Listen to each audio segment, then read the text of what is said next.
Bienvenidos a este programa especial de 65ymas.com sobre planes de pensiones individuales y colectivos.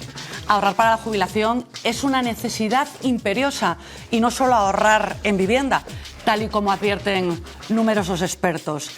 La creciente esperanza de vida hace necesario tener un colchón para asegurar un nivel de bienestar durante la jubilación que complemente la pensión.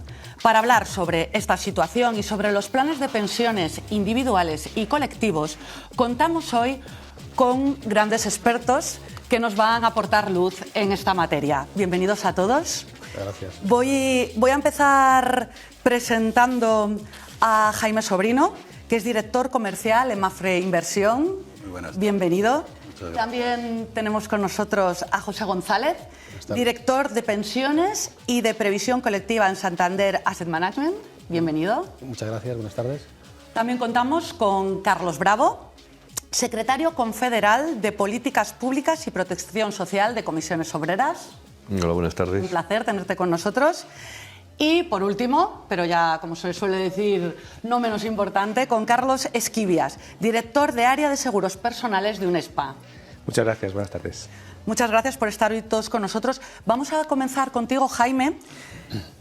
De lo que quería hablar ahora es, ante este panorama, ¿no?, en el que afortunadamente vamos a vivir más tiempo, esperamos que con buena salud, necesitaremos, ¿no?, un colchón que nos ayude a complementar la pensión pública. ¿Los fondos de pensiones son la mejor o de las mejores opciones? ¿Por qué? Los planes de fondo de pensiones es una de las opciones existentes en todo el abanico de productos que puede existir en el mercado.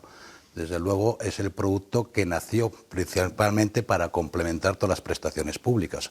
En teoría tendría que ser el idóneo y que mejor facilitase todo ese complemento de ahorro para complementar las prestaciones. ¿Se debería impulsar todo el plan de pensiones de empleo individuales? Sí, y hay muchas cosas que se puede hacer por delante, desde un punto de vista educacional, de formación, tanto a nivel individual como a nivel del tejido de pequeñas y medianas empresas, de formación, mejoras de aportaciones fiscales. Hay muchas medidas para poder abordar para que realmente el colectivo pues tenga un capital llegado el momento de su jubilación y pueda complementar las prestaciones públicas. Carlos, ¿qué opinas tú? Bueno, los sistemas complementarios de pensiones tienen una utilidad y una función social y tienen dos objetivos, básicamente. Uno, el de generar masas de ahorro y líquido, es decir, dinero que no va directamente a consumo y que se tiene que dedicar a financiar o bien políticas públicas comprando deuda pública o bien a financiar a las empresas cuando cometen proyectos, hacen emisiones y necesitan financiación. Esa función social la cubren mejor los planes de pensiones de empleo que otros productos de inversión, como consecuencia de que son y deben ser ilíquidos, por tanto solo percibirse en el momento de la jubilación, es ahorro a largo plazo, y supone también cambiar o apostar por cambiar la estructura de ahorro en este país, que está muy concentrada en el ahorro inmobiliario, ¿no?, la tendencia a comprar casas. En ese sentido, los planes y fondos de pensiones cumplen esa función social y eso es lo que justifica que tengan algún tipo de incentivo en su promoción. Otra cosa es si cumplen el mismo objetivo, si los sistemas colectivos o los individuales cubren lo mismo, y luego también esa función social tiene mucho que ver con qué colectivos son los que se benefician de los incentivos, que eso es una de las cuestiones clave en esta materia, ¿no? Partiendo de una base, y es que el proceso de incremento de esperanza de vida y el aumento de la longevidad, el principal soporte económico es el sistema público de pensiones. Necesitamos otros soportes a través de servicios públicos básicos, en este caso la sanidad y la atención a la dependencia y los servicios sociales, y desde luego el tener una renta complementaria que en ningún modo puede ser sustitutiva de los sistemas públicos de pensiones, pues es algo que también ayuda a mejorar esas masas de ahorro y líquidos, a financiar la economía y a tener una renta disponible mayor para las personas cuando llegan a la jubilación. Carlos Esquivias, ¿qué opinas del hachazo fiscal del Gobierno al reducir a 1.500 euros la aportación anual a planes individuales? Bueno, yo creo que lo que hay que decir en relación con esto es que el objetivo que tenía el Gobierno, que era fomentar la previsión social en las empresas, ¿no?, del segundo pilar, nosotros lo compartimos. O sea, creemos que es algo necesario. Ahora mismo solo hay un 10% de trabajadores que dispone de estos planes de empleo y, por lo tanto, promover medidas para que estos planes se puedan desarrollar es absolutamente correcto. En la mayor parte de países desarrollados de nuestro entorno, además de la pensión pública, para que una persona pueda tener una jubilación confortable, pues tiene una pensión de empresa y una pensión individual.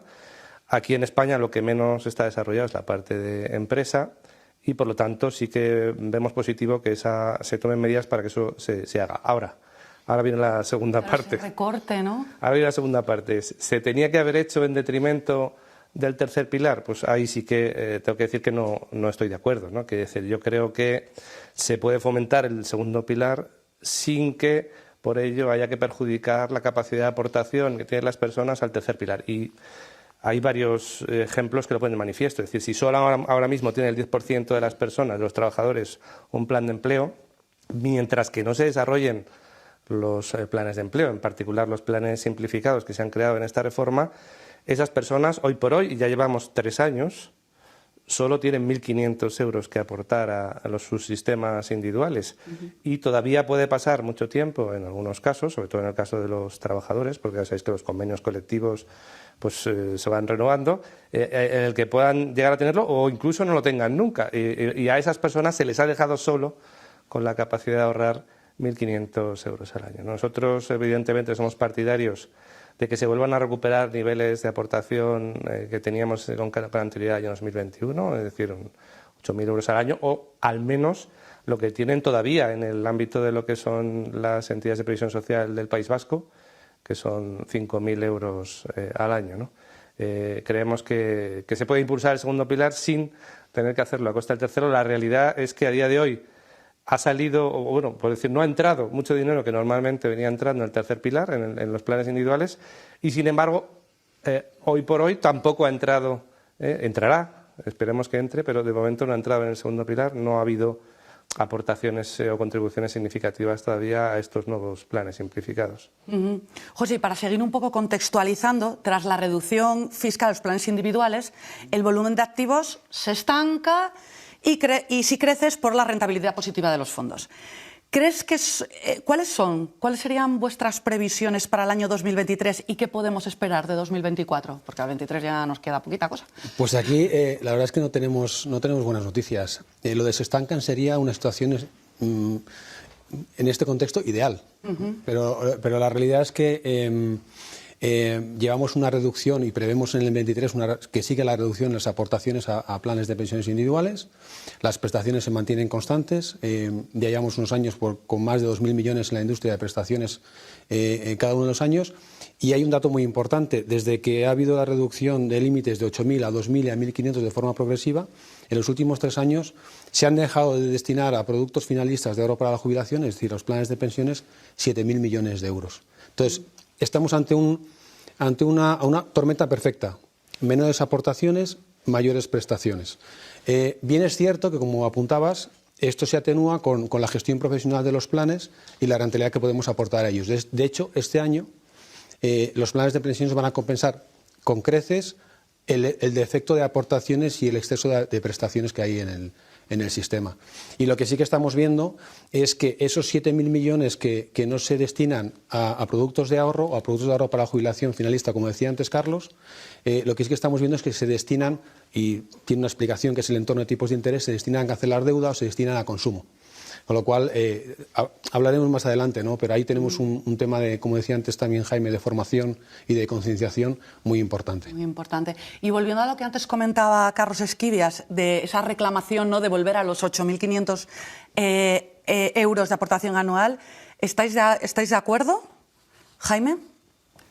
En implementar los límites de aportación, evidentemente todas esas decisiones ayudan para fomentar, como está diciendo Carlos, todo el tema del tercer pilar.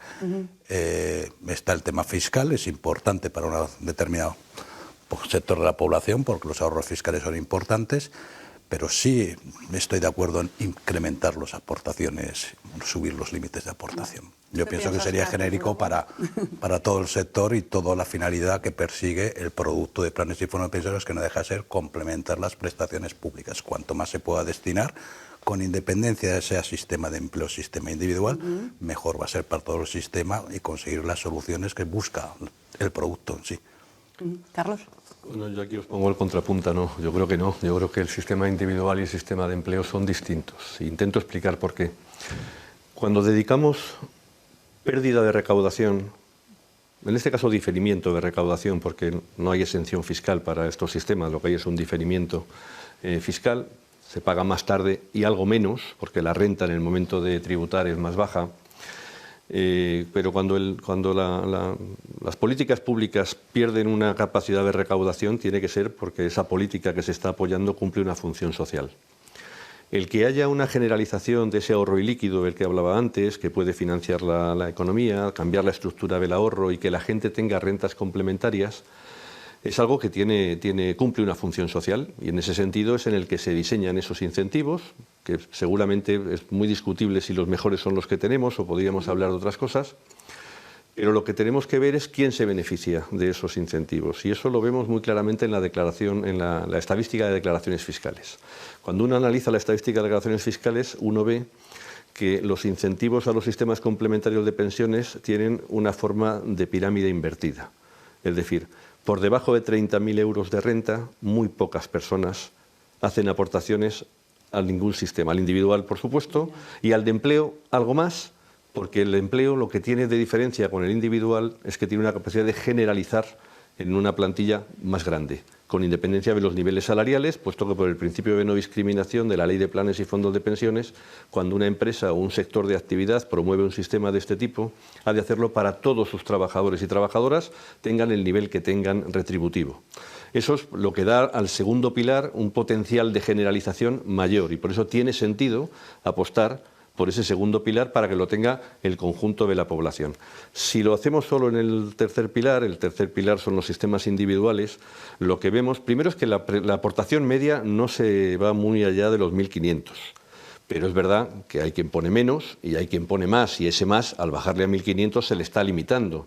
La cuestión es si se cumple la función social que implica perder recaudación fiscal y capacidad de hacer otras políticas públicas para favorecer solo a las rentas más altas, a las rentas por encima de 30.000, muy claramente por encima de 60.000, 100.000 euros. Ese es el debate. O sea, cuando una cosa es que se comercialice un producto de este tipo, que puede ser bueno en sí mismo, y otra cosa es que le dediquemos incentivos fiscales para potenciarlo. Hay que preguntar siempre si cumple una función social, y en mi opinión, siendo legítima la apuesta porque el sistema individual prospere, y más en la industria que trabaja este ámbito, la función social que cubre el segundo pilar y el tercer pilar no es la misma. Carlos.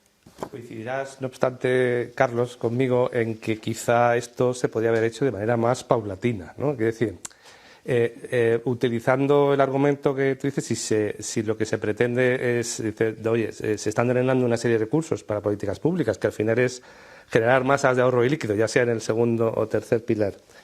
Lo que ha ocurrido es... Pero no es igual segundo o tercer pilar. En el segundo es más gente, en el tercer pilar es quien tiene más capacidad de ahorro. Bueno, no siempre ocurría así, porque hay gente que evidentemente pues, percibía una herencia o recibe una cuantía extraordinaria, o si eres un autónomo tienes más ingresos un año que otro, y evidentemente eso hace que en un año las aportaciones puedan ser mayores y otros sean menores. Pero no yendo tanto a este caso, lo que ha ocurrido es que Hacienda lo que ha dejado es, pues en la medida en que los límites son más bajos, ¿no? Evidentemente, está concediendo menos incentivo fiscal. Se supone que eso era para dárselo al segundo pilar, pero lo cierto es que llevamos 3 años, es que lo único que está haciendo es no dando ese incentivo fiscal al tercer pilar, pero no está perdiendo recursos porque no están entrando aportaciones en el segundo. Lo que yo creo que debería haberse hecho en todo caso es haberse previsto un mecanismo paulatino por el cual, en su caso, la reducción al tercer pilar, o sea, las reducciones en la base imponible al tercer pilar, la capacidad de aportación se hubiera ido reduciendo, pero en la medida en que se hubiera visto que el segundo pilar hubiera ido funcionando y hubiera entrado contribuciones. ¿No estarías de acuerdo en que por lo menos se podía haber hecho de una forma un poquito menos abrupta? Bueno, yo lanzaría ahí dos ideas. Uno, el segundo pilar no es una decisión individual de alguien que va a su banco o a su aseguradora a contratar un producto. El segundo pilar sale de la negociación colectiva. La negociación colectiva es un proceso que lleva tiempo. Hemos tenido una muy buena noticia, que es el convenio colectivo de la construcción, con un potencial de 1 millón de personas para poner en marcha un gran plan sectorial. Hay, en este momento, en otros sectores de actividad, hay negociación en esta materia, pero no es de un día para otro. ¿Eso podría haber justificado ese planteamiento? Sí, podría haberlo justificado, pero yo le daría la vuelta. La pregunta es, entre el año 87 y el año 2012, tuvimos unos incentivos muy similares a los que tenemos ahora, pero más altos. Y dieron de sí lo que han dado de sí. El recuperar parcialmente aquellos incentivos es lo que teníamos que hacer. Pues a mí me parece que eso es dudoso. Lo único que se ha hecho distinto ahora, y en mi opinión es correcto, es más incentivo para el segundo pilar que para el tercero. Pero yo creo que hay otro debate, y es si en esta reforma, que es verdad que está poniendo de actualidad otra vez este asunto, y el convenio de la construcción es un ejemplo, si esta reforma no debería haber abordado un sistema distinto para potenciar de verdad la generalización en el segundo pilar para los trabajadores y trabajadoras con niveles de renta menores. En todo caso, hay una cuestión que es fundamental. Cuando uno tiene salario muy bajo, pretender que renuncie a renta inmediata para construir renta futura complementaria de su pensión futura es una quimera. La mejor ayuda para que los sistemas complementarios se desarrollen en los convenios colectivos es la mejora salarial en el conjunto de la distribución de la renta entre capital y trabajo, y especialmente en las rentas más bajas. Probablemente lo que mejor contribuya a desarrollar sistemas complementarios sea que el salario mínimo interprofesional haya subido un 47% en los últimos 5 años. Porque cuando alguien ganaba 900 euros, decirle que la prioridad en su convenio colectivo fuera pactar una prestación complementaria el día que se jubile y no mejorar su salario de 900 euros, en fin, es no tener los pies en el suelo directamente. Pero bueno, vamos a ir un poquito más allá, José, y el Gobierno justifica el recorte fiscal a los planes individuales diciendo que se van a fomentar los colectivos. ¿Son de verdad incompatibles? Bueno, yo, recogiendo un poquito las opiniones, yo creo que hay discusión en que los 3 pilares son absolutamente necesarios e imprescindibles. Si hablamos de un taburete, es el mejor ejemplo. Cuando quitamos una de las patas, el taburete cojea, ¿no? En esta situación es en la que estamos. Entonces, yo creo que aquí tenemos que... y lo que tampoco es discutible es que en este país nos cuesta mucho ahorrar. Ahorrar nos duele y gastar nos produce un cierto placer. En mayor o menor medida, pero nos produce un cierto placer. Entonces, lo que tenemos que procurar es fomentar y concienciar de ese ahorro, porque es absolutamente necesario, entre otras cosas, para cuando uno se jubile, que tenga una pensión complementaria, y sobre todo también para desestresar al sistema público de pensiones. Aquí estamos hablando de 3 pilares, insisto, que son deberían ser vasos comunicantes entre sí. Y un poco lo que decía antes Carlos, ¿no? No se puede construir destruyendo algo. Lo que estamos haciendo es destruyendo algo sin tener un plan B, que es lo que ha pasado con eliminar los incentivos fiscales del segundo pilar, ¿no? Entonces, es un poco también lo que decía Carlos. Aquí no está en discusión que el segundo pilar sea necesario. Por supuesto que es necesario. Es absolutamente necesario para industrializar o generalizar los planes de previsión en la masa poblacional española. Pero eso no es óbice para que el tercer pilar siga siendo un pilar importante. Es más, hay un ejemplo muy claro, los planes de empleo simplificados para autónomos. Los límites de los planes de empleo simplificados para autónomos, Carlos, son 5.750 euros. 4.250 más 1.500. ¿Pero por qué? Entonces, no, pero escucha, cuando hablabas antes de que la aportación media en este país es 1.000 no sé cuánto, esto está muy bien, pero siempre, o sea, si tratamos de fomentar el ahorro, si tratamos de generalizar el ahorro, vamos a tratar de no tener barreras para que eso pase. Entonces, no estoy hablando de que el segundo versus el tercero, lo que digo es que todos tienen su importancia y todos tienen su público. Y es importante no cercenar capacidad de ahorro. En este país ahorramos y tenemos mucha capacidad de ahorro, pese a lo que se suele decir. ¿Pero por qué? Porque ahorramos en activos no financieros, que suele ser la propiedad, la vivienda, como decíamos antes al inicio, ¿no? Entonces, si existe esa capacidad, a lo mejor también tenemos que pensar cómo transformamos esa capacidad no financiera en jubilación cuando nos jubilemos, ¿no? O sea, hay muchos mecanismos que tenemos que seguir evolucionando, sobre todo para que la población sea consciente de que o lo hacemos o a futuro podemos tener un problema de mantenimiento de nuestro nivel de vida. Ese es un poco el concepto que tenemos que seguir imprimiendo en todas las capas, ¿no? Que es un poco la formación que decía antes Jaime. ¿Querías decir algo? Sí, hay dos cuestiones un poco a esto que plantea José. Primero, el sistema complementario, si lo construimos pensando en que el sistema público no va a llegar... No. Eso No, puede ser. perfecto. Porque No, Carlos, si lo construimos ahí, mal. Estos no son vasos comunicantes. El sistema público tiene que garantizar una renta suficiente. Claro. Y claro que es bueno tener una renta complementaria. Y además hay margen para ellos, porque la tasa de sustitución del sistema público es del 73% de momento y puede seguir siendo así. Tenemos ahora 25 años con más población y por tanto con mayores tensiones, que luego se aplana y desciende. Y hemos tomado medidas pactadas en estos años para reforzar y habrá que seguir haciendo cosas para mantenerlo. Eso es clave, porque el sistema complementario no puede sustituir al público. Por tanto, el sistema público tiene que ser el que va a la garantía.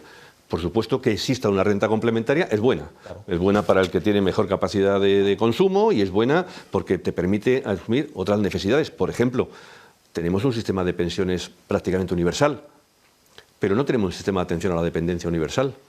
Y el aumento de longevidad significa que los riesgos de dependencia son mayores. Y tenemos también que dedicar dinero a atención primaria, que es lo que nos permite retrasar y prevenir el pase de situaciones de dependencia, es decir, que son más elementos, ¿no? Pero esa como primera idea. La segunda, el tema de los autónomos, que es verdad. Pero los autónomos hasta ahora solo podían entrar en el sistema de empleo si promovían un plan de pensiones para sus trabajadores, el que los tenga. Tenemos 3.200.000 autónomos, pero más de la mitad no tienen trabajadores. Por tanto, esos trabajadores autónomos estaban condenados a ir al tercer pilar. Cuando digo condenados, ¿qué significa? Oiga, usted puede ir al tercer pilar igual que puede ir al segundo. Sí, con una pequeña diferencia, que los tres que trabajáis en la industria lo sabéis muy bien, y es que el coste medio de gestión de un sistema de empleo se sitúa en el entorno del 0,20 y el coste medio del tercer pilar se sitúa entre el 1 y el 1,5.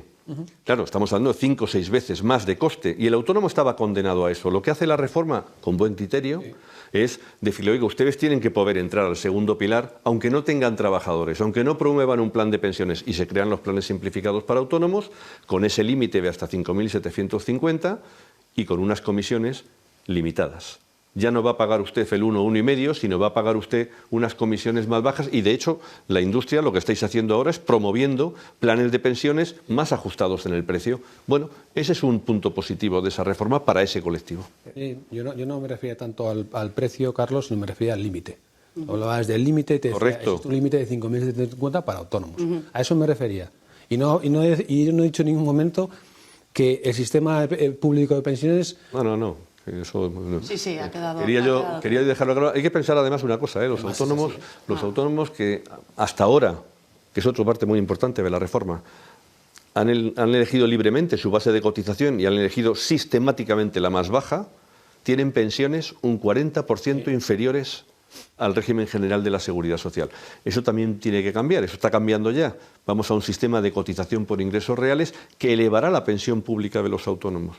Es verdad que ese colectivo tiene también una presencia aparente mayor en los sistemas complementarios del tercer pilar y esta reforma ciertamente les da acceso a ese mismo sistema más barato. Carlos Esquivias, ¿qué creas? De todos modos, yo andando lo que dice Carlos, y por supuesto sin poner en tela de juicio la centralidad que debe tener el primer pilar, que no la ponemos en cuestión, lo que sí que es cierto es que haciendo un mero cálculo, es decir, tú decías, la tasa de sustitución, para que todo el mundo entienda, es cuánto cobras de pensión en relación con tu último salario, comentabas tú que está en un 73%. Vamos a redondearlo. Vamos a redondearlo en un 70 para un sueldo de 2.000. Voy a poner un sueldo de 2.000, que ni siquiera es el salario medio. Un sueldo de 2.000 euros al mes significa que la pensión te va a dar 1.400. O sea, porque ese es el 70%. Lo que quiere decir que tienes, si quieres mantener el mismo nivel de consumo, ¿no?, que tenías antes de jubilarte, te faltan 600 euros al mes, para lo cual, lógicamente, está el segundo y tercer pilar. Además, lo que decía Carlos, cuando te jubilas puedes estar muy bien de salud, pero luego llega el momento de la dependencia, todos sabemos lo que cuesta una residencia, tal, donde vas a tener necesidades incrementadas. Para eso está el segundo y el tercer pilar. Y aquí sí que serían necesarias, aunando también lo que tú decías antes, medidas que han tomado otros países. En otros países todos los años recibes una comunicación personalizada en la cual la Seguridad Social te dice, oye, teniendo en cuenta tu carrera de cotización y sobre la base de estas hipótesis, que lógicamente hay que realizar, cuando te vas a jubilar vas a percibir, en euros de hoy, no en euros de dentro de 20 años, 1.400 euros. La gente así es consciente y dice, oye, si estoy ganando 2.000 y me va a dar el sistema público 1.400, que es el 70%. Ese es el famoso sobre naranja. Sobre naranja que decía, que tienes ¿no? en Rajoy Suecia. en el 2013. Entonces, ¿no? esa es una medida de educación financiera muy importante, porque al final la gente ve que tiene o puede tener, lógicamente, una parte de lo que es el sueldo actual que no va a tener la pensión y contribuye activamente, cuando es consciente de esa necesidad, a hacerlo. Yo creo que eso es fundamental, porque además cuanto más pronto lo hagas, cuanto más joven lo hagas, más dinero, capacidad de generación de volúmenes de ahorro importantes vas a tener para poder cubrir ese hueco. Simplemente para terminar, el volumen más o menos medio de derechos consolidados en planes de pensiones, depende del empleo, pero bueno, pongamos 20.000 euros, ¿vale? 20.000 euros, ¿no? Más en empleo que en Más en empleo que individual, pero la media podría estar por ahí. 20.000 euros entre 20 años que voy a vivir como media, ¿no? Entre 65 y 85 son 1.000 euros al año. Entre 12 da menos de 100 euros al mes. Si lo que tenemos que rellenar es el hueco de esos 600 y tenemos 100 con esos derechos, es evidente que tenemos que hacer algo más, ya sea en el segundo o en el tercero, o a ser posible en los dos, para poder cubrir ese 30% que nos falta, esos 600 euros, hasta llegar a los 2.000 que estoy cobrando. Antes de irnos a eso, quería comentarte si quieres añadir algo. Está diciendo Carlos del tema ese de informar, educar a la gente. Yo creo que lo hacemos todas las entidades. Ahora mismo estamos en la misma fase de estacionalidad del negocio de planes de pensiones, que las entidades nunca conseguimos corregirla, por mucho que hayan reducido, sigue existiendo. Pero todas las entidades hacemos en esta parte del año comunicaciones directas a todo el colectivo de nuestros partidos, recordándoles que tiene hasta 31 de diciembre para hacer sus aportaciones. Y los hemos acompañado un poco de los mismos cálculos que estaba diciendo Carlos. De acuerdo con la información que tenemos dentro de la propia entidad, esto te supone. El efecto es inmediato. No sé la experiencia que tengan otras entidades, es inmediato. O sea, y todo con temas digitales, porque lo hemos abordado a través de correos electrónicos, o sea, a través de tema digital, la respuesta por parte del colectivo y de los clientes es inmediata. En 5 o 6 días se han incrementado las aportaciones a ahorro y no solamente destinadas al plan de pensiones como tal, sino en función del servicio que luego ya la entidad, un lead de contacto para otras alternativas de ahorro para aquella persona que no pueda tener esa liquidez, pero tiene otras alternativas. Hay otros productos complementarios para esa finalidad. A nivel de seguros están los PIAs, los IALPS, hay muchas alternativas para dar solución. Lo que tenemos que conseguir es que ahorre. Y luego tenemos el tercer pilar, el riesgo, que es el 1 de enero del 2025, ejercer la liquidez de los 10 años. Ahí el volumen de los derechos consolidados que pueda haber, pues puede ser un porcentaje elevado de los Pero que Jaime, tengan no me ejercer hagas la liquidez. spoiler, porque de eso vamos a hablar después. Perdóname. Pero sobre la información a mí sí me gustaría decir algo. Bueno, primero una cosa, sin rebatir lo que dice Carlos, porque es verdad, pero con un pequeño matiz. El que tiene 2.000 de salario, si tiene una carrera completa, no tiene 1.400. El que tiene 2.000 de salario, si tiene una carrera completa, su tasa de sustitución sobre el último salario de la pensión pública es mayor. La media significa la media entre el que gana 1.000.000, 100.000 y 30.000. Por tanto, el hueco que tiene que rellenar quien tiene un salario de 2.000, que podemos decir que es el más frecuente en declaraciones fiscales, es menos. Pero bueno, eso como matiz simplemente. Pero luego, ¿por qué no tenemos un sistema de información adecuado que yo comparto que tiene que existir? Coincidís. Pero es que es curioso porque citabas antes, esto se debatió en su día, en la reforma de pensiones del año 2011, con el gobierno de Zapatero, pactamos con los empresarios y con el gobierno de la época el establecer un sistema homogéneo de información. Porque claro, lo decía Jaime, informamos a nuestros clientes, La Seguridad Social tiene un simulador en la página de la Seguridad Social. Sí, pero que no Pero es nada accesible. el problema es que lo que se necesita es tener información homogénea. Porque no sirve de nada que la Seguridad Social te dé una información de a qué pensión aspiras y que cada entidad tenga su propio simulador con su propia base técnica a la hora de determinar con cuánto dinero ponga usted, cuánto va a tener usted de prestación complementaria, si esa información no es homogénea. Bueno, después del acuerdo del 2011, ya con el gobierno de Mariano Rajoy, del Partido Popular, negociamos y alcanzamos un acuerdo con la COE y con CEPIME, y se redactó un Real Decreto para que la Seguridad Social y las entidades dieran información homogénea a la gente. Bueno, pues ese Real Decreto nunca fue aprobado, porque tenía que ser aprobado en un periodo de 2 o 3 meses previo a unas elecciones municipales y a alguien le pareció que no era el momento de hacer eso y ponerlo encima de la mesa. Por tanto, la historia de las cosas conviene que las veamos, porque esto es algo que ya hemos discutido, que hemos acordado y que... Estamos de acuerdo. Y habría que volver, ¿no? Existe en países como por ejemplo Bélgica, existe en otra serie de países donde se produce esa agregación y además a mí me parece que tiene la ventaja de que tú dices, bueno, lo hacemos desde el sistema privado, pero si te lo da un sistema público, que además a lo que hace es agregar la información del sistema público con la que le damos los sistemas privados para que al final ese señor sume y diga, oye, 1.000, no sé si son 1.400 o 1.500 del sistema público,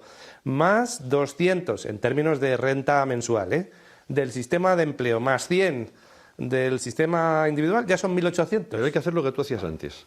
Lo que no se puede decir es, la Seguridad Social me da una pensión de 1.000 euros o de 2.000 y aquí tengo 30.000. Dice, no, la Seguridad Social te da una pensión de 2.000 por 14, que son 28, y aquí tienes 30.000, 28 por los años de tu esperanza de vida, o sea, en fin, no tiene nada que ver. Tienes que dar una información homogénea, transformado en forma de renta vitalicia y en 14 pagas. Todo el mundo da la misma información y entonces ponemos en valor realmente, porque construir una pensión complementaria a través de cualquiera de los productos que estamos comentando aquí, hay que meter mucho dinero, ¿eh? Sí. Pero estoy totalmente de acuerdo, O sea, y si podemos rescatar ese reglamento que se quedó ahí y volver a ponerlo en marcha. Esa es la pata que nos falta para concienciar definitivamente a alguien que vea a valor presente lo que le va a pasar en el futuro. Esa es la pata que nos tenga falta. claro lo que va a pasar.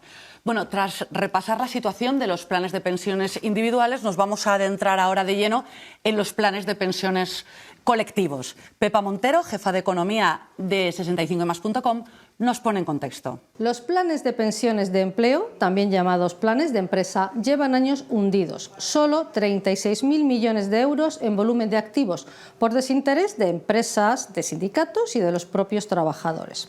Y ello pese a ser un producto de ahorro para la jubilación con ventajas fiscales que permite aportar hasta 8.500 euros al año. Para revivir este producto, el Gobierno ha puesto en marcha nuevos fondos de pensiones de empleo de promoción pública y planes de empleo simplificados, ambos con bajas comisiones y dirigidos a trabajadores de rentas medias y bajas, empleados de pequeñas y medianas empresas, funcionarios, autónomos y trabajadores jóvenes y temporales. El Gobierno cree que 2024 será el año en que despegarán los planes de pensiones de empleo. Destaca que las empresas pueden bonificarse las contribuciones que hagan en la cuenta del trabajador. En el caso de los autónomos, pueden llegar a deducirse hasta 5.750 euros al año. El debate está sobre la mesa. ¿Será de verdad 2024 el año del despegue de los planes de empleo en España? Bueno, recogemos la pregunta de Pepa. Jaime, ¿será de verdad 2024 su año? Por los datos que manejamos en Mafre, el año 2023 sí que estamos notando un cambio. A lo mejor también es por la propuesta de valor que estamos haciendo desde Mafre a esas pequeñas y medianas empresas.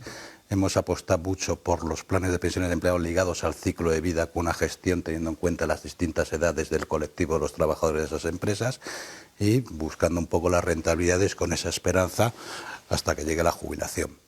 Hemos creado, junto con una asociación de trabajadores autónomos, un plan simplificado para autónomos que está yendo, desde luego, ha sido creado este mismo año, finales de este año, y está siendo muy bien acogida. Y pese a un poco los datos del mercado, concretamente los planes de pensiones de empleo, Mafre en este sentido estamos creciendo, tanto el número de partícipes como el tema de las aportaciones. tenemos que educar mucho, tenemos que seguir incidiendo con muchísimos mensajes y ventajas a los pequeños y medianos empresarios para que cale. Está el tema del sistema de empleo público como tal. Yo creo que en este sentido hay que practicar con el ejemplo, es decir, exactamente las propias administraciones, tanto públicas, locales, etcétera, etcétera, cuál es la apuesta por este sistema de promoción pública como tal, a la hora para que el resto del tejido empresarial le ayude un poco a seguir constituyendo los planes y pensiones de empleo. A nosotros nos preocupa mucho la PYME, es decir, la PYME hay que impulsar mucho para que un empresario con 6, 7, 8 trabajadores o 10 quiera crear un plan de pensiones de empleo para sus trabajadores. Tenemos que dotarle de esas ventajas que están, pero de darle, si viniese añadido con alguna ventaja adicional aparte, pues mejor, más rápido sería el camino de implantarlo. Carlos Bravo, ¿hay que aumentar los beneficios fiscales de estos planes para los trabajadores? No es un problema de aumento de beneficios fiscales. Lo que tenemos es muy poca gente. Hay algunas personas en los convenios colectivos con salarios más elevados pueden superar los límites, pero con carácter general los límites que hay acogen perfectamente los compromisos por pensiones que las empresas tienen contraídos en un convenio colectivo con los trabajadores. La pregunta es si un sistema de diferimiento fiscal como el que tenemos, de reducción en la base imponible, es decir, en lo que uno declara cada año, o dicho de otra manera, lo que me ponen en el plan de pensiones no pago nada por él y ya lo pagaré cuando cobre la prestación, que favorece más a las personas con rentas más altas, es el modelo que se tiene que implantar. Ese es el debate que yo echaría en falta en esta reforma. Han hecho una reforma que verdaderamente ha puesto otra vez el asunto encima de la mesa, que está generando sensibilidad en el ámbito de la negociación colectiva. Hemos citado el convenio de la construcción, pero hay otros convenios que lo están discutiendo. Y claro, 2024, la negociación colectiva tiene su tiempo, pero yo creo que en materia de definir cuáles son los incentivos que se tienen que poner aquí, creo que la reforma se ha quedado un poco en recuperar parcialmente lo que ya había. Y luego hay otro elemento muy importante, que es de coherencia. La reforma que se ha aprobado es una reforma que apunta a 4 colectivos.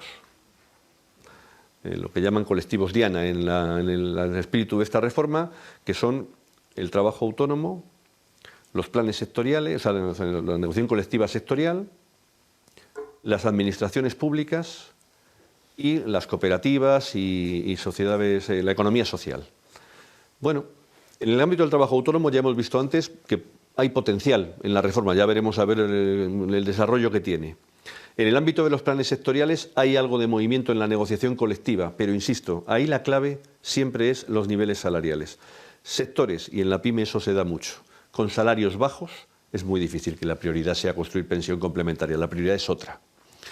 En sectores con salarios más elevados, con estabilidad en el empleo, los planes que existen tienen una gran disparidad en cuanto al patrimonio medio que acumulan los trabajadores y trabajadoras. Las grandes empresas acumulan más dinero, las pequeñas empresas acumulan menos. Por tanto, esas diferencias se ven. Pero luego está la gran contradicción del sistema, los empleados públicos. Los empleados públicos son uno de los objetivos de esta reforma, pero el empleador público no habilita en la Ley de Presupuestos Generales del Estado que los empleados públicos puedan tener contribuciones a sistemas complementarios de pensiones. El mismo gobierno que promueve que se desarrollen de nuevo para los empleados públicos estos sistemas no habilita que tengan aportaciones. Esa es una gran contradicción que espero que este nuevo gobierno resuelva, porque desde luego lo otro no tiene mucho sentido. Claro. José, ¿tú qué piensas de todo esto? Bueno, yo creo que, estando de acuerdo con Carlos en casi todo, como siempre, yo creo que hay que incidir en el por qué, más allá de los incentivos que decía Carlos, hay que incidir en el por qué esto no se va a generalizar. Quiero decir, esto es un negocio, un nuevo negocio, vamos a llamarlo así, un nuevo modelo, porque además, después de tantos años con el stock de planes de empleo larvado o estancado, estamos relanzando un nuevo concepto de la sociedad y esto. ¿Por qué no acaban de impulsarse? Y esto, claro, y esto es un tema de maduración lenta, básicamente porque además hay un soporte fundamental que son la negociación colectiva, como decía antes Carlos, pero también influyen otros factores. Un factor que influye de forma fundamental es el conocimiento 2 de cada 3 pymes no tienen ni idea de qué es toda esta historia. La concienciación, la coyuntura económica, o sea, qué estamos viviendo, cómo está la pyme en este país, porque además uno de los colectivos, Diana, como decía Carlos, son las pymes de este país. ¿Cómo están las pymes de este país? ¿Cómo están sus cuentas de resultados? Mañana una pyme se plantea lanzar un plan y dice, bueno, a lo mejor como beneficio social me interesa tener un seguro de vida, que es algo mucho más sencillo. O sea, que hay muchísimos factores que pueden endurecer, pero lo que sí que está claro es que, y lo que es indudable es que todo este ruido genera interés, despierta conciencias y despierta voluntades por hacer las cosas, ¿no? Y es importante que a los trabajadores que pensemos en los empleados, más allá de que sea administración pública, pymes o autónomos, ¿no? En la salud financiera de esta gente, de todos estos empleados cuando se jubilen. Claro. Carlos Esquivias, quería hacerte una pregunta. ¿Tú crees que los nuevos planes de promoción pública, el superfondo Escrivá, tendrá éxito o que caerán en saco roto? Bueno, yo en primer lugar quería decir que para mí la pieza clave de esta reforma, más que lo que es la creación de fondos de pensiones de empleo de promoción pública, que es una parte que complementa, ¿no? Es la creación de los planes de empleo simplificados, ¿no? Con esos 4 colectivos a los que hacía referencia antes Carlos. Y estoy también totalmente de acuerdo que hay que eliminar esa contradicción de fomentarlo para el sector público, pero luego no dejarles que las administraciones puedan contribuir. Esperamos que, como dice Carlos, que este nuevo gobierno pues lo solvente y permita también que los funcionarios, ¿no?, puedan beneficiarse también de aportaciones realizadas por las administraciones públicas. Dicho esto, para mí también es una buena noticia que esto esté generando conciencia. Y la conciencia, como ha dicho Carlos, se produce en autónomos, se está produciendo en los trabajadores. Ahí es fundamental la negociación colectiva. O sea, la reforma ha decidido poner esto en manos de la negociación colectiva. Y son los empresarios y los sindicatos en esa negociación colectiva los que primero crean, digamos, en su caso, un plan de empleo simplificado, en el caso de los sectores, pues en sectoriales, y luego ya toman la decisión, que esto es algo que también tiene que conocer todo el mundo, de integrarlo en el Fondo de Pensiones de Empleo por Promoción Pública o en un fondo privado, porque el plan de pensiones de empleo simplificado se puede integrar en un fondo público o en un fondo privado. Y la decisión corresponde, en definitiva, a empresarios y sindicatos. ¿Qué ventajas, ¿no? Bueno, pues tiene ese Fondo de Pensiones de Empleo Público? Pues se les ha establecido unas comisiones máximas que, como decía Carlos, son pequeñas. También hay que decirlo que las comisiones que teníamos en el ámbito de los planes de pensiones de empleo privados también eran bajas. Quiero decir que en ese sentido no sé si va a ser una ventaja lo suficientemente relevante como para que influya en esa decisión. Yo creo que el mejor que nos puede responder aquí, dado que no tenemos representantes de la patronal, pero sí de los sindicatos, es Carlos, a efectos de, porque al final es una decisión que van a tomar conjuntamente entre empresarios y sindicatos. Sí, dos cosas muy claras. Es una entidad aseguradora, una entidad gestora, una entidad financiera, lógicamente viven esto pues como una línea de negocio más y lo trabajan en esa dirección. Nosotros, que sabemos que eso existe, lo abordamos desde otra perspectiva y es importante que esto lo transmitamos. Para nosotros esto forma parte del conflicto colectivo, entendido de manera constructiva, que discute a través de la negociación colectiva o de la huelga, cuando corresponde, la distribución de renta entre capital y trabajo, entre los 2 factores fundamentales de producción. Lo que negociamos en los convenios colectivos es cuando se retribuye. Esto es muy importante porque una de las grandes polémicas que hay que dificultan el desarrollo de estos sistemas con empresas privadas y con administraciones públicas es que cuando el responsable de Hacienda de turno o la empresa correspondiente te dicen, bueno, si queréis un sistema complementario de pensiones, dedicamos una parte del incremento salarial a eso. Y tú dices, vamos a ver, nadie va a renunciar, va a asumir una pérdida de poder adquisitivo inmediata, sobre todo con los niveles salariales que tenemos por debajo de la media de la eurozona, por ejemplo, por poner una referencia. Para que esto se desarrolle, tú tienes que garantizar el poder adquisitivo y sobre los incrementos de productividad, una parte de ello lo puedes dedicar a esto.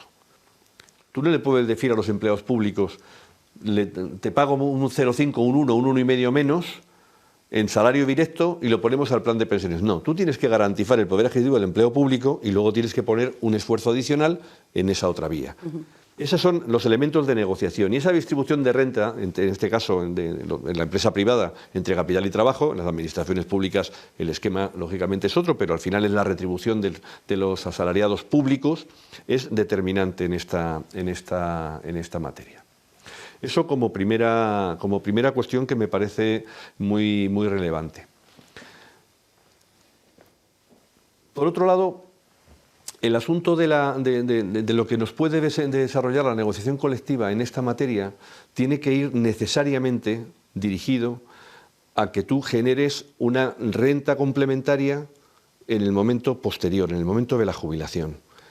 Y que eso, que por otra parte es un factor de influencia social muy importante también, porque los instrumentos colectivos de inversión institucional también se coordinan internacionalmente, los fondos de pensiones donde tienen presencia sindical, para intentar ejercer influencia sobre la responsabilidad social de las empresas, influencia sobre los comportamientos empresariales. Ha habido campañas internacionales en relación con la construcción del Mundial de Qatar y los abusos que había en materia con la mano de obra en su momento, o con el derecho a la libertad sindical en Estados Unidos. Hay ejemplos muy activos en el ámbito de Naciones Unidas, en el ámbito de los principios de inversión responsable de Naciones Unidas, que nos permiten desarrollar piezas que nos permiten también ejercer una labor que mejora el comportamiento de las empresas y de los estados en este país, en el mundo, ¿no?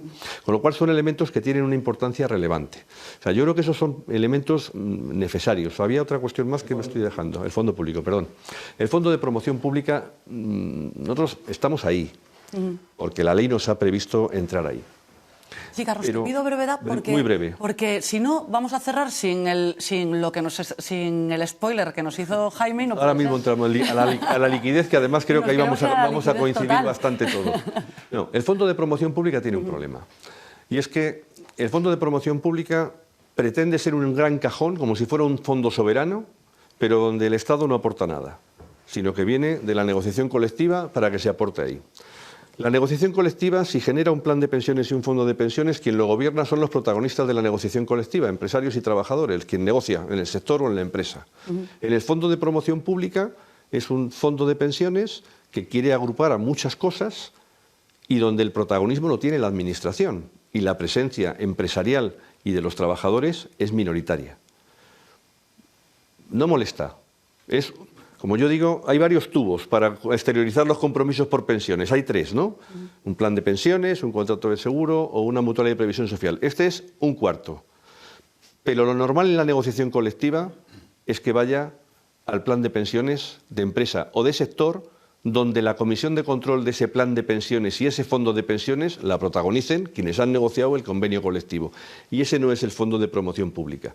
Quizás en algunos ámbitos de administraciones públicas sí pueda tener desarrollo, pero para eso lo primero es que la Ley de Presupuestos Generales del Estado para el año 24 impulse y habilite las aportaciones en administraciones públicas. Claro, claro.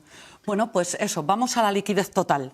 Desde el 1 de enero de 2025, los planes de pensiones que cumplan 10 años tendrán liquidez gratis y los partícipes podrán retirar el dinero ¿no? Esta liquidez total enciende las alarmas en la industria de la previsión social, que reclama limitar las extracciones de capital, y es Pepa Montero la que nos va a explicar nuevamente esta situación.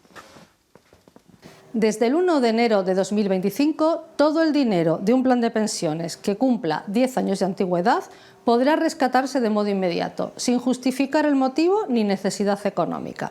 Esto significa que el titular del plan de pensiones podrá rescatar en 2025 todo lo que haya ingresado hasta 2015, así como la rentabilidad que haya obtenido. En 2026 podrá llevarse a casa aportaciones y rendimientos hasta 2016 y así ir sacando todo el dinero que vaya cumpliendo 10 años de antigüedad. Esta liquidez fue aprobada en 2018 por el gobierno de Mariano Rajoy, que intentaba fomentar los planes de pensiones dotándolos de mayor liquidez. Sin embargo, faltan menos de 2 años para que entre en vigor esta medida y tanto la patronal Inverco como la patronal Unespa y la mayoría de las gestoras piden al gobierno que restrinja la extracción anticipada de dinero de los planes de pensiones.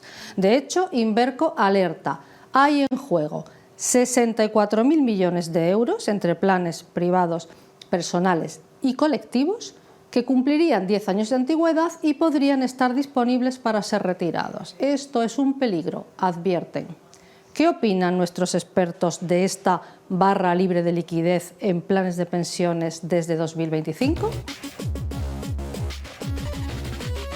Pues vamos a contestar la Pepa. Jaime, ¿qué opináis? Bien, pues el 1 de enero del 2015, que está aquí, del 2025, pero no está aquí a la vuelta a la esquina. Recordando un poco de cuando aprobaron esa ley, también un poco los límites de aportación eran distintos de aquella época con los que estamos actualmente. Yo creo que se equiparó exactamente la misma supuesto de liquidez que existe en las entidades de previsión social voluntaria, las EPSVs, que ya tenían esa liquidez a los 10 años. La experiencia que tenemos en las EPSVs es que no se ejerce esa liquidez en cifras altas.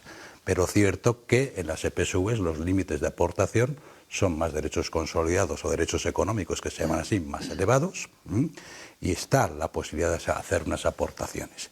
Aquí, con los derechos consolidados medios que hay bajos, pues cierto que está en riesgo de que se ejerza esa liquidez y casi esos miles de millones, que más o menos que creo que es en torno al 50% aproximadamente de los derechos que hay, que cumplen eso, pues están en riesgo, cierto. El fondo pensiones, la definición de ellos es complementar las prestaciones. La liquidez de ese caso ya contempla los supuestos especiales de enfermedad grave, el paro de larga duración, dependencia. Ya cumple una serie de contingencias para poder ejercer esa liquidez en caso de que sean serias. Pero aquí lo que puede ocurrir es que se ejerza esa liquidez para el consumo, no para el ahorro finalista de complementar las prestaciones. Es cierto que existe ese riesgo y veremos un poco pues las medidas que se puedan tomar a lo largo del año 2024, que en breve en curso, para poder corregirlo, o veremos un poco cómo reaccionan luego los clientes en ese sentido. José. Pues yo, por añadir un poco a lo que dice Jaime, ¿no? Lo más importante de todo esto no es el riesgo del patrimonio que hay, que eso puede afectar a la gestión del propio plan, que no nos tenemos que olvidar de eso. Pero yo creo que lo importante es que estamos desnaturalizando un producto con un vehículo con una finalidad concreta, que es la jubilación. Otra cosa es que tengas un evento extraordinario que ya está contemplado antes de que eso pase. Entonces, ese es el punto crítico de la cuestión, desde mi punto de vista, ¿no? Que estamos, de nuevo, no fomentando el ahorro, porque es verdad que experiencias que se han dado en otros países, se retiran las cantidades pequeñas y las cantidades pequeñas van siempre a consumo o a deuda, siempre. A la nevera, a cancelar la hipoteca o a hacer... Y entonces, como digo, desnaturalizamos el fin por el que se ha creado este vehículo, que es la prestación complementaria de la seguridad social. Carlos Esquivias. Totalmente de acuerdo. Quiero decir, aquí yo creo que uno de los mayores defectos que tiene esta medida es que desnaturaliza lo que decía antes Carlos, ¿no? Que su objeto es ser un producto ilíquido hasta la jubilación, que la gente ahorre y tenga la capacidad de disponer de ese dinero solo si lo necesita de manera de verdad, ¿no? Es decir, que pues, por enfermedad grave, por desempleo de larga duración. ¿Qué efectos tiene esto? Yo creo que, por ejemplo, la experiencia del Reino Unido, que desarrolló una ley que yo creo que estuvo mal llamada, la Freedoms Act, ¿no? Que permitió hacer esto mismo, pues se dio lugar a que mucha gente dispusiera el dinero de su jubilación para otros propósitos, cancelación de hipoteca, hacer una obra en casa, lo que sea, para lo que no está pensado ni se ha concedido ese beneficio fiscal.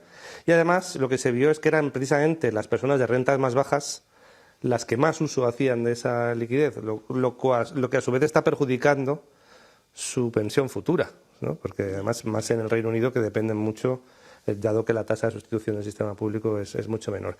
Pero tiene otros efectos, o sea, tiene, aparte de naturalizar lo que es el producto, tiene el efecto, como decías tú, que afecta a la gestión del plan, es decir, en la medida que tú tengas pensado que va a salir dinero, que tienes que posicionar en activos que te permitan, lógicamente, desinvertir en caso de que la gente empiece a solicitar el dinero. Y tercero, puede tener una componente macroeconómica, que es si se produce una salida muy potente, ¿no? De ese dinero, de esos 64.000 millones, puede llegar a afectar a los precios en los mercados en la medida en que sea una salida muy rápida que dé lugar, lógicamente, a una bajada de precios. Entonces, en mi opinión, es algo que no ha funcionado para lo que se supone que se fue creado, que es incentivar esto y debería eliminarse todavía que estamos a tiempo antes de 2025. No sé si Carlos... Carlos, bravo.